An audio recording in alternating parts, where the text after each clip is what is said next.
Pagi-pagi kita melihat yang hijau-hijau. Kata para dokter, mata itu harus memandang yang hijau supaya tidak cepat rusak. Hijau-hijau ini adalah sayur kangkung hidroponik. Kata hidroponik ini berasal dari bahasa Yunani, dari kata hidro yang artinya air, ponos yang artinya bekerja dengan air. Jadi hidroponik artinya media tanam atau budidaya tanam sayur buah-buahan dengan medianya adalah air. Begitu. Cara menanam sayur hidroponik seperti ini, kalau mau bagus itu harus ada medianya. Medianya itu air itu pH-nya harus bagus ya. pH-nya 6, 5 atau 6. Lalu matahari harus cukup. Kalau hujan terus sayur ini tidak bagus. Lalu cinta artinya kita harus memeliharanya dengan penuh perhatian supaya dia bisa tumbuh dengan bagus. Nutrisi, dengan nutrisi. Kalau tidak ada nutrisi dia tidak bisa hidup, karena dia unsur haranya itu hanya ada di nutrisi, tidak ada di tanah. Ya, jadi nutrisi harus jamin. Kalau nutrisi itu memang diukur. Kalau terlalu banyak juga sayur akan layu. Kalau terlalu sedikit juga dia akan kuning, atau terlalu banyak juga dia akan kuning juga. Jadi kita harus ukur pas-pas sesuai dengan petunjuk. Cara membuat budidaya hidroponik ini bagi saya yang baru melihat dan baru belajar ini rasanya agak sulit, karena pertama itu harus disiapkan paralon seperti ini. Tergantung mau butuh berapa, panjang berapa, lalu berapa jalur, tergantung dari kemampuan. Lalu paralon itu dikasih lubang seperti ini, dilobangi seperti ini. Kemudian yang kedua itu pot net seperti ini yang warna hitam ini, warna hitam. Lalu kemudian ada sumbunya di bawah, lalu kemudian ada prokulnya, ada macam spon. Lalu di dalam spon inilah kita menyemaikan bibitnya, bibit sayur atau bibit buah-buah di sini. Lalu setelah itu baru kita masukkan prokul dengan bibit ke dalam net pot ini. Di bawah net pot ini kita masukkan sumbunya dengan tujuan supaya sumbu ini masuk meresap ke dalam ini. Di dalam ini ada air. Kita masukkan di sini seperti ini. Kemudian kita harus juga membuat dia ada tiangnya, tiang penyangga seperti ini. Ya, jaraknya mungkin 1 meter, ya, minimal ya 1 meter seperti ini. Lalu kemudian bagaimana caranya?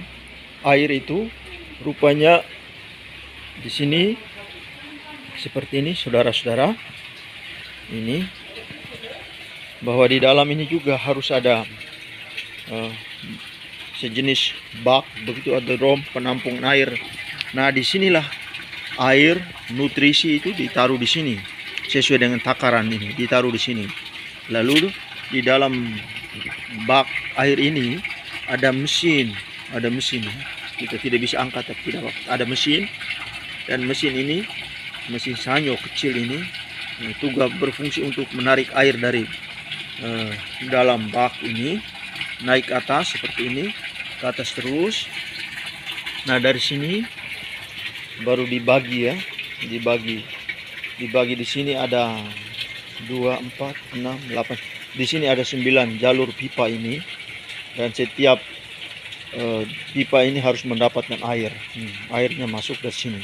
Jadi alir dari bawah naik ke sini, dari sini ada pembagian semua, masuk ke sini, masuk ke semua jalur 9 jalur pipa ini. Nah, dari sinilah air itu akan mengalir terus sampai di ujung. Sampai di ujung itu air itu akan menyatu kembali lewat sebuah pipa dari bawah.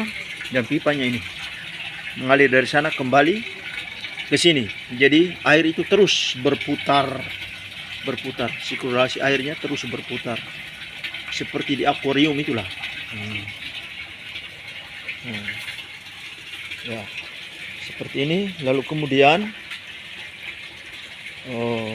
sayur hidroponik itu rupanya tidak boleh berada di tempat yang terbuka, tetapi harus dibuat seperti ini. Ada rumah yang atapnya sengnya itu tembus cahaya itu, atau ada jaring seperti ini, karena dia juga sangat tergantung pada sinar matahari. Begitulah hidroponik ini, supaya menghasilkan sayur atau buah-buahan itu berkualitas tinggi. Seperti ini tanam. Ada sayur ini, saya lupa namanya. Sebelah sana ada lagi, sebelah sini. Tapi ada satu hal lagi, saudara-saudara. Kata pemilik di sini itu, setiap kali panen, setelah selesai panen, paralon ini, yang ini, tempat ini, pipa-pipa yang paralon ini harus dibersihkan, dicuci sampai bersih-bersih, lalu dibalikan lubangnya itu ke bawah sampai air ditetes sampai habis, lalu kemudian sampai kering baru ditanam lagi. Jadi tidak boleh setelah ditanam, setelah dipanen langsung tanam, itu katanya tidak bagus, itu malah menimbulkan bibit penyakit. Maka kebersihan, sterilisasi dari tempat ini pipa-pipa ini sangat diperlukan. Menurut pemiliknya itu lebih efektif itu adalah sekali panen, setelah itu pipa-pipa ini, paralon ini harus dibersihkan. Ini bagi yang rajin. Kalau yang malas ya 2 kali panen tidak apa-apa, tapi itu kata pemiliknya itu kurang efektif. Lebih bagus sekali panen langsung dibersihkan, sekali panen langsung dibersihkan. Oleh karena itu, seperti dikatakan oleh suster tadi, salah satu hal yang terpenting supaya budidaya hidroponik ini berhasil adalah harus memiliki cinta. Artinya fokuskan seluruh perhatian, berikan sepenuhnya pada budidaya hidroponik ini. Harus bekerja dengan hati tulus, ikhlas, pasti akan menghasilkan sesuatu. Tapi kalau kerajinnya hanya setengah-setengah, ya saya pikir kurang begitu efektif juga. Sayur hidroponik, sayur sehat, dan sekaligus bisa menyegarkan mata supaya tidak cepat rabun. Oke, kampung siap panen. Lihatlah batangnya besar-besar, bersih-bersih lagi. Umurnya 18 hari. Tetapi sayur ini mudah rapuh begitu. Ponik yang sudah dipanen semua dan sudah dibersih, siap dijual. Sekilo berapa itu, suster? 15.000. Sekilo 15.000. Tetapi ini pelanggannya sudah tetap, mereka tinggal antar saja ya. Kayak ini gale-gale. Ya, di rumah makan gale-gale. Semoga sukses selalu budidaya sayur hidroponik